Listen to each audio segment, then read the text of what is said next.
You got a lot of people that have come through your. I've seen, About to ask, but go ahead. Yeah. KRS-1. Oh, well, he actually never. You know what's weird? I've only met him once, but from that meeting, I ended up getting a gold record. So he had this album, Edutainment. Oh, yes. And I was in this band, Decadent Dub Team at the time. Ooh, I remember the Decadent Dub Team. 6 Gun. And their claim to fame was that they did this song called 6 Gun, and it was on the Color soundtrack. Was Steve Paul in that group?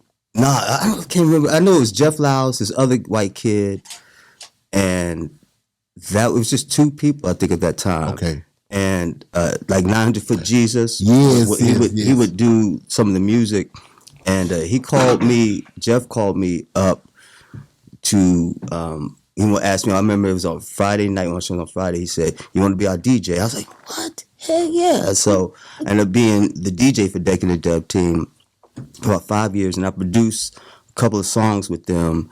And then I had done this beat tape for this new music we were doing, but he gave the tape to KRS-1.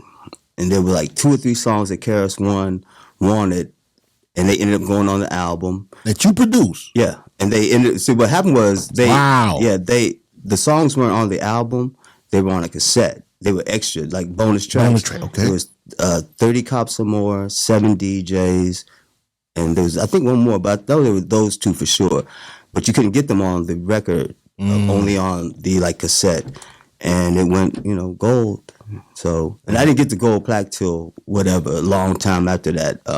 At it was a party to celebrate, the show and stuff. And big up to 18 Fats and Viz, and so they put this thing together, and they presented me with the gold record, and the rest is Oh wow. So yeah, but that was in the 90s when this happened, like early 90s, like 92, 90, something like that. So, but yeah, man, I've interviewed so many different people, and they didn't have to necessarily be in hip hop. I remember interviewed this one guy. He came to the show. He was, and I cannot think of his name, but he was a film director. He directed this movie called Sankofa, and he came up through L.A.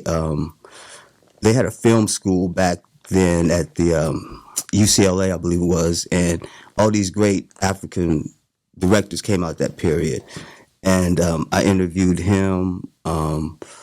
Man, I do want to make a list of all the people that I've interviewed. You got to, bro. Africa Bambaataa, which is crazy because, I don't know if you know the story about. What's up? Oh, man, yeah. It's like he, little boys. It's messed up.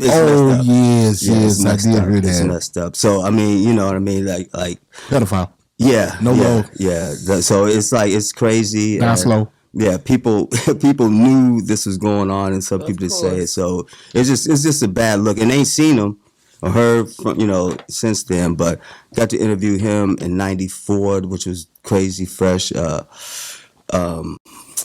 if I could, I can't even think of all of them. There's just so many, but I've and whether they've been from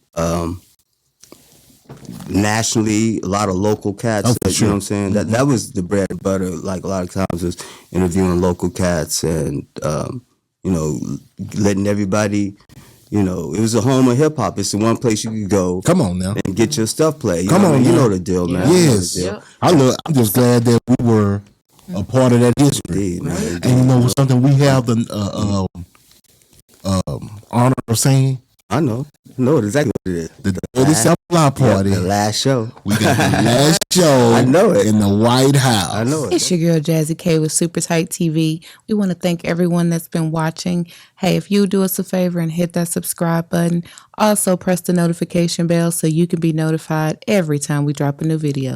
No, I'ma get some game tuned in with Super Tight. Yeah, I get it all up from Big Bobo, from the front seat, not no photos.